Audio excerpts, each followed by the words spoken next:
What's up, everybody? This is Alex Christoforou, and I'm here with Alexander Mercouris, editor-in-chief of the Duran, and today we're going to be discussing Duckgate.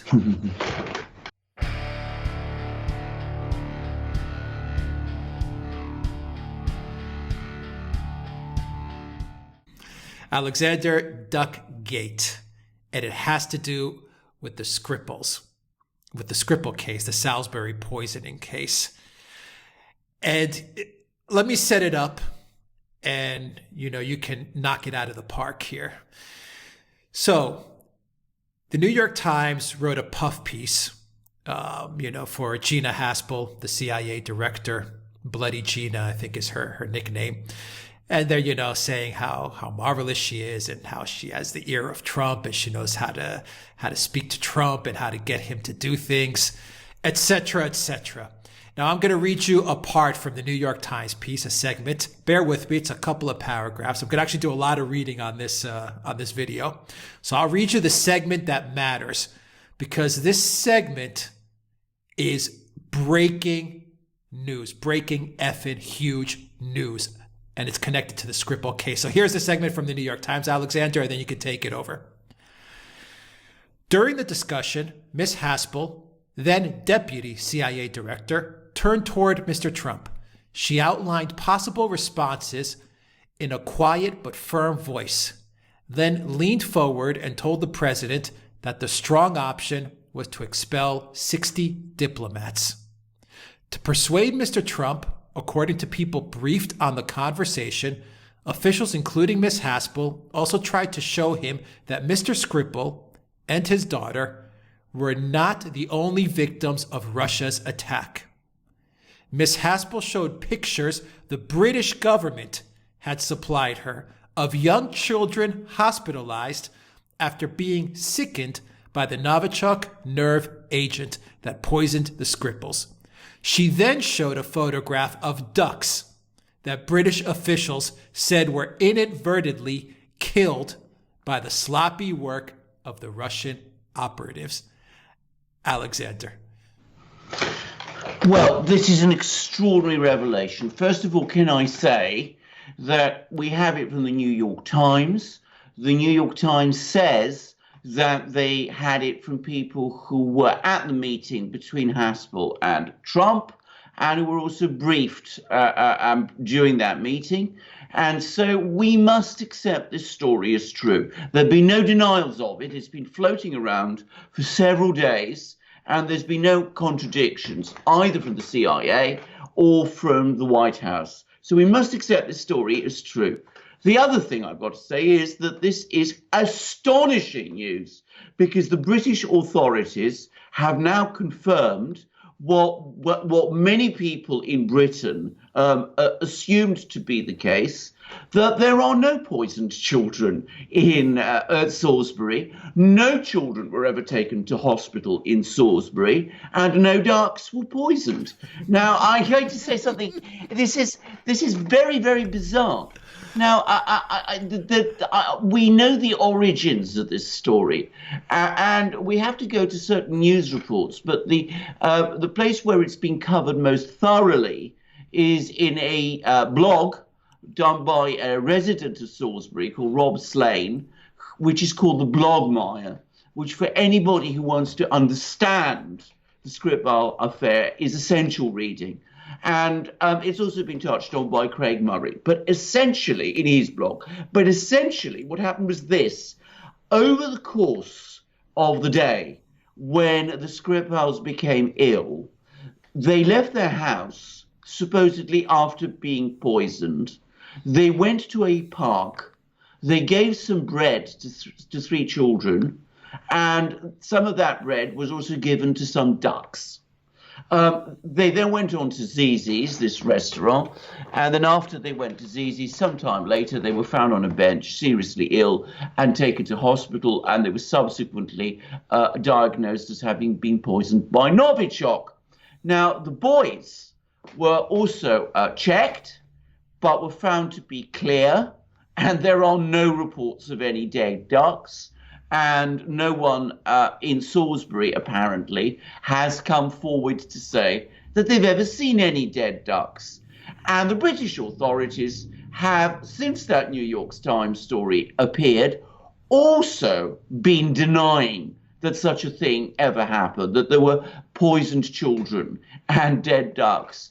Now, the story of the children and the bread, of course, has cast doubt on the Skripal affair, because given that the Skripals were supposedly poisoned with Novichok, and given that the roof of their house has now been taken apart, and given that parts of Zizi's, the restaurant they ate, have also been destroyed because of the fear of contamination, many people say, and I ask the same question, how is it possible that these three children who came into contact with them, and the bread that was given to the ducks, and there's supposed to be, by the way, CCTV footage of this incident, how come none of that seemed to show any sign of Novichok poisoning? So that's an interesting twist to the Skripal story in itself.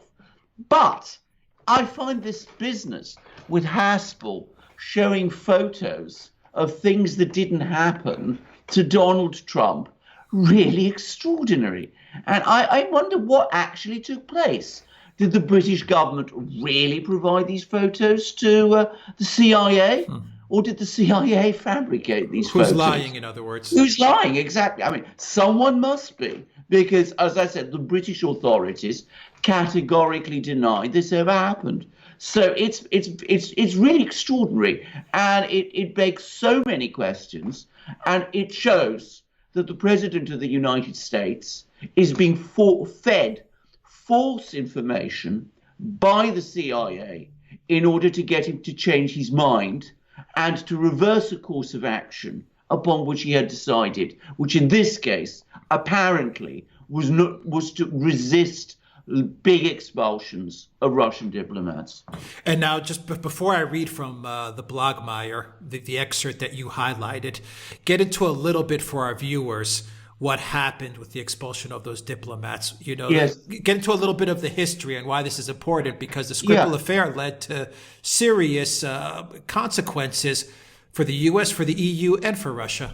Yes, this happened actually fairly soon after the Skripals were poisoned. The British spent a lot of time very heavily lobbying their various allies to get them to make a strong response. And the decision that was taken by the European governments was that they would respond by expelling diplomats. And sure enough, they did all expel diplomats. But importantly, they never expelled many. I mean, the maximum I think any European government expelled was 3. The United States expelled 60.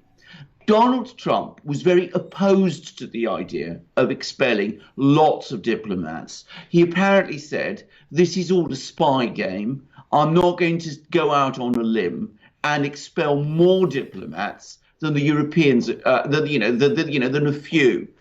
But we now know that Haspel talked him round by showing him these photographs of something that never happened.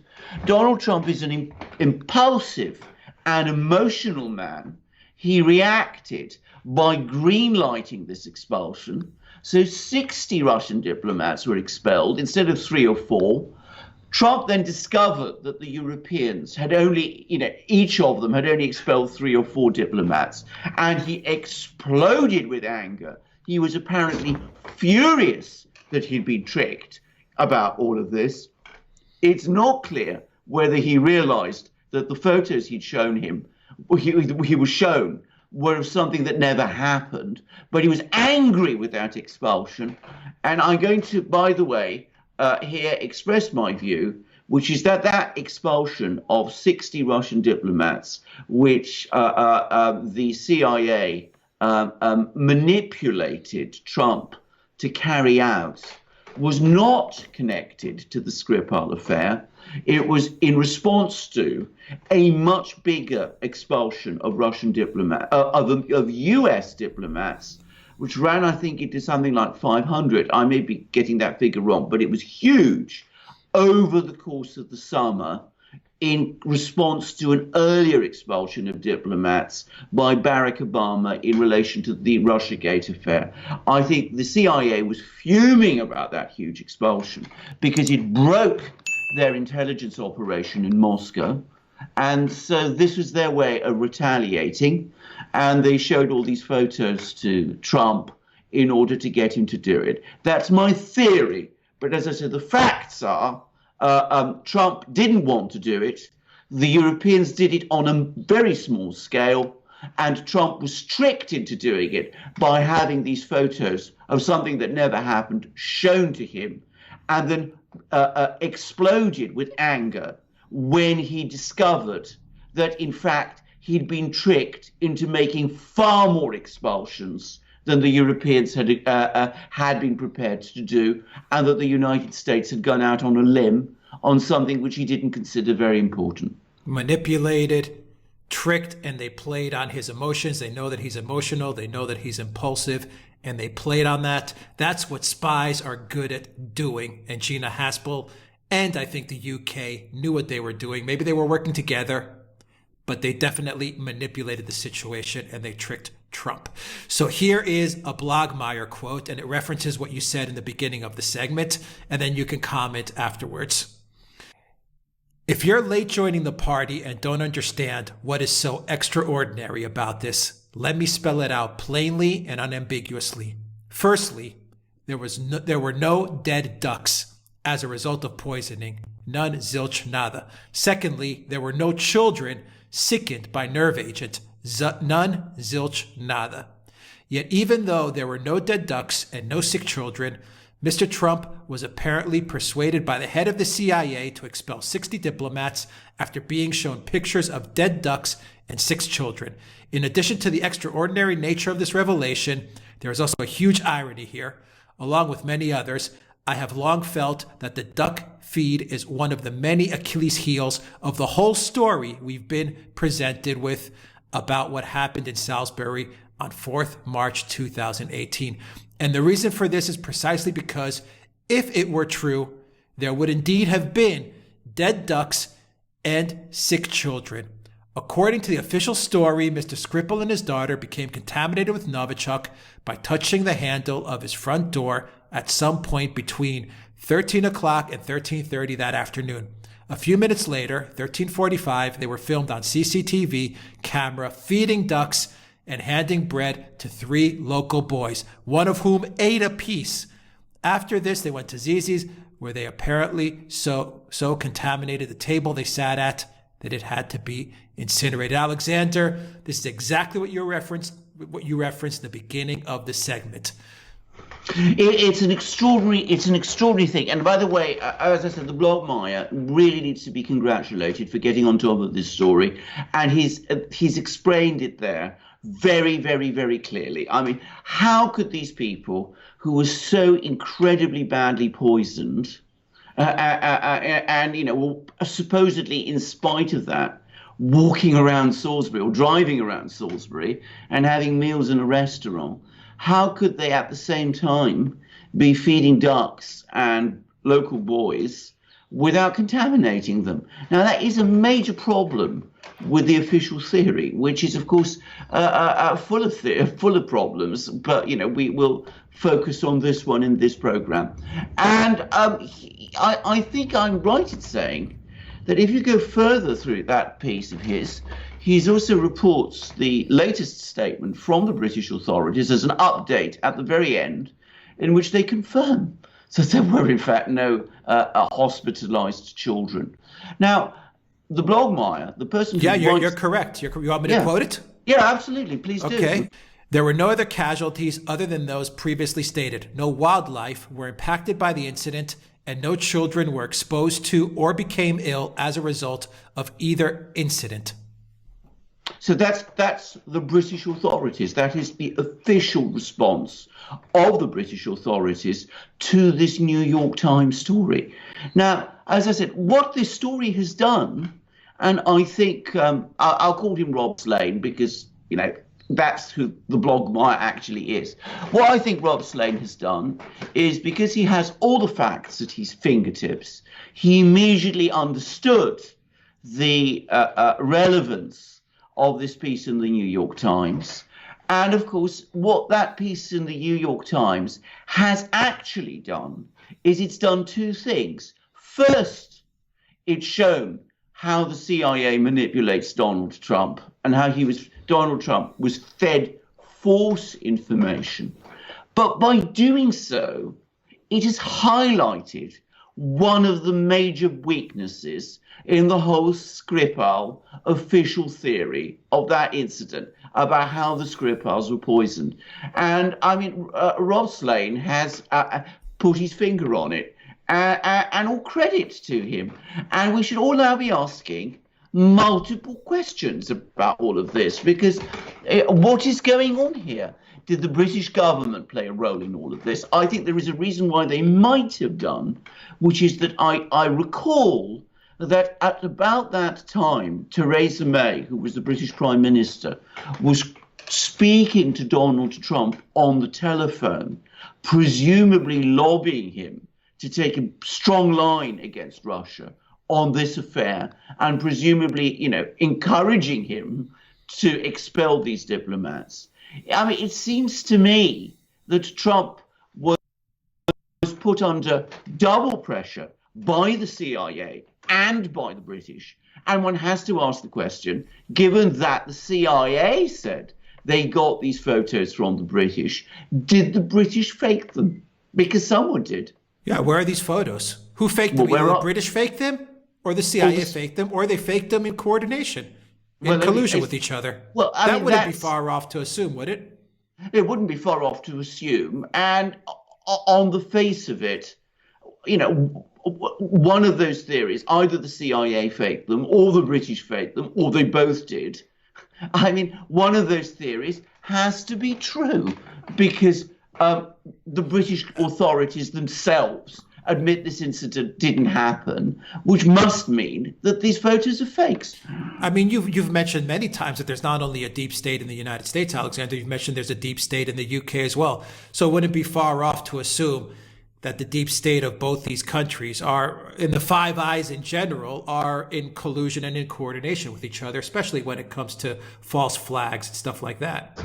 Well, there isn't any doubt about it. I mean, we've seen that, and we've just talked about this extensively in connection with the Russiagate affair and the role the British intelligence played in getting the whole Russiagate affair started. And it looks like, I mean, we don't have all the pieces of this particular puzzle, but it looks as if something similar was going on here.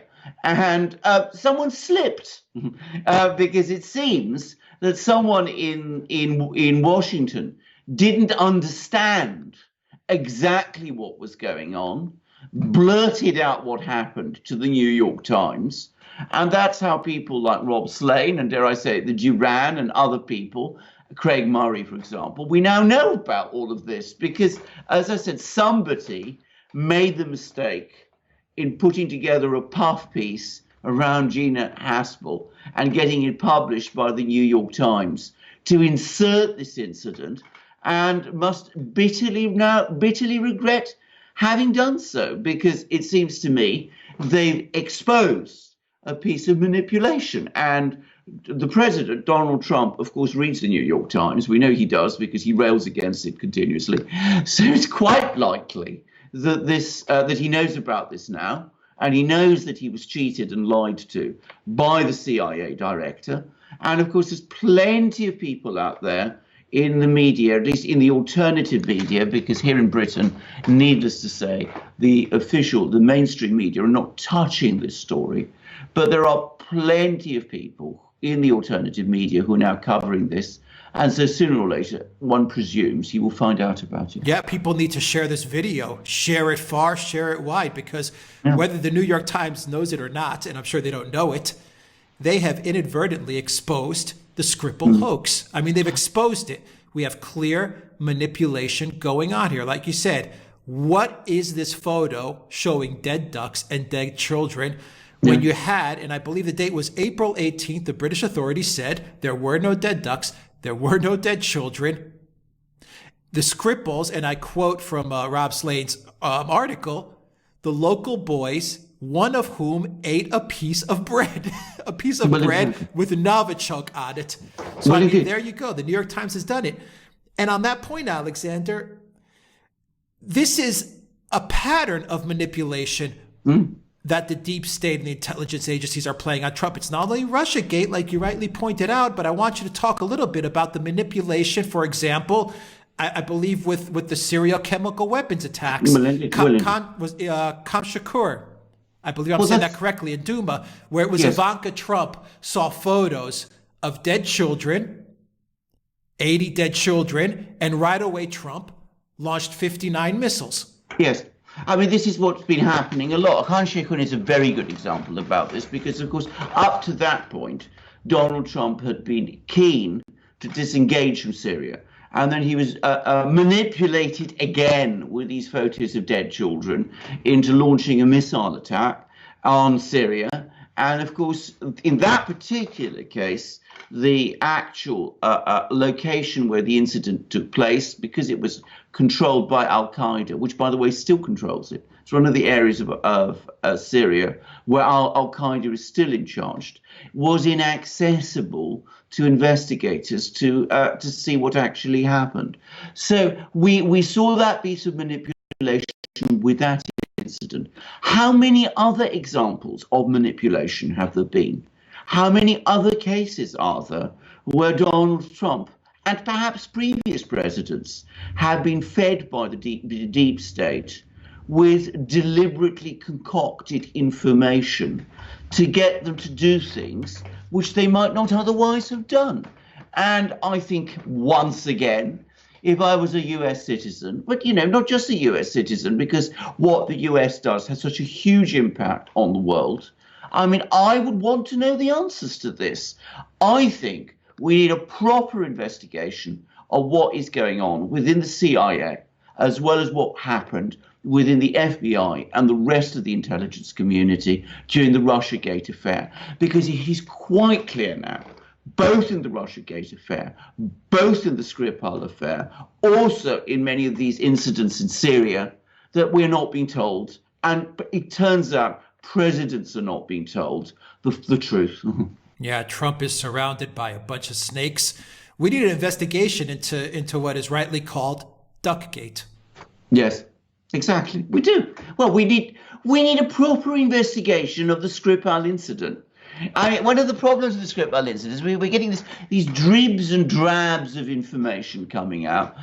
Craig Murray recently did a pretty good piece on this, but also, if I may say so, Rob Slane on the Blogmire did too, in which they set out all the apparent anomalies in the story. Now, can I just say, I mean, I'm not at this point venturing any theories about what happened in Salisbury. I just don't think we have that information to hand. But there are a lot of questions. And I think we need answers to those questions, because none of it is making very much sense at the moment. And we're getting all sorts of things happening. I mean, let me give you an example. I mean, in relation to the Skripal affair, it's struck me for some time that fact or reported fact, as the British authorities reported, is now following fiction, because a few months before the Skripals were allegedly poisoned with Novichok, we had a television drama in which a Russian spy used Novichok to poison someone, and that was essentially the first time anybody heard the word Novichok. And then a few months after the Skripals were poisoned, supposedly with Novichok in a perfume bottle, there was a TV program. It's called Killing Eve, a TV drama, in which, again, you see a Russian assassin putting a nerve agent into a perfume bottle. And then a few weeks later, what happens? A perfume bottle with a nerve agent, supposedly Novichok, turns up. I mean, is somebody getting their ideas from the movies? Maybe they have the same script. Maybe they have the same script writers. Well, maybe they do. I mean, I'd like to know. I think we need to have some questions. By the way, the perfume bottle is a very, very odd piece of the puzzle. It doesn't really make very much sense, because this turned up many months later. You know, there are heaps of theories about it, but it doesn't seem to have had any direct connection with the Skripal poisoning. So what was it doing? I mean, where did it come from? Who left it in Salisbury, and when and why? I mean, lots and lots of unanswered questions. And I think we need someone to come forward and explain them properly. Yeah, where are the Skripals? Well, indeed. Well, that's, of course, where have they gone? This is, of course, the biggest mystery of all, because, of course, Sergei Skripal has vanished. We haven't heard from him for months. Yulia Skripal put out these two statements. One of them, a written statement, which is clearly written with the help of the British authorities. And then there was this extremely weird video of her, in which a very controlled video, in which she again reads out what is clearly a pre-prepared statement, also, in which several people have obviously had a hand, and who now seems to have vanished. I mean, we just don't know anything about her. There's been some reports in the Russian media that she's been in touch with members of her family, but firstly, I don't know whether to trust those reports, and secondly, from the sound of it, if those reports are true, what she is saying in those telephone calls is very, very controlled also. So there's a lot going on, and I'd like to know what it is, but maybe we'll one day find out. Yeah, and I think there's not much trust to put in Theresa May, especially after what she's done during Brexit as well. So no. Well, no. I mean, can I just say something? Anything that's coming out of her government? Well, indeed. So, I mean, that's a very good point, actually, because, I mean, can I just say something? I mean, Theresa May has played an appalling role in the Skripal affair, because she stood up in the House of Commons just as the police investigation was underway and named whom she said was the guilty party, which is Russia. An action which automatically had a massive effect on the conduct of the police investigation. I should make it very clear that I have quite a lot of confidence in the British police. I believe that left to themselves, they would follow the trail properly and correctly. I'm not making any criticisms of them in this video, but I do feel that Theresa May's actions were wholly inappropriate. And I really feel that by doing what she did, she put enormous pressure on the police to conform to an official narrative that was being imposed on them. Yeah, good point. Very good point. Alexander Mercouris, Editor-in-Chief of the Duran. Thank you very much for explaining Duckgate. People, share this video. This is big news, especially in regards to the Skripal affair. Alexander Mercouris, Editor-in-Chief of the Duran, thank you once again. Guys, if you like this video, click on the subscribe button down below and click on that notifications bell to get notifications every time we push out a new video. Visit the Duran shop, buy a t-shirt, help support the Duran. In the description box down below, you will find links to our PayPal and Patreon pages. Please donate to the Duran. That really helps us out a lot. And you can get a copy of this video in audio format. Follow us on iTunes and on SoundCloud as well. Don't forget, go to theduran.com and read all the articles that Alexander is looking up to every day. And follow us on Instagram, theduran_.com. And to get all notifications, download the Blank Chat app and follow us there, the Duran channel. Alexander Mercouris, Editor-in-Chief of the Duran, thank you once again. Until next time, everybody, take care.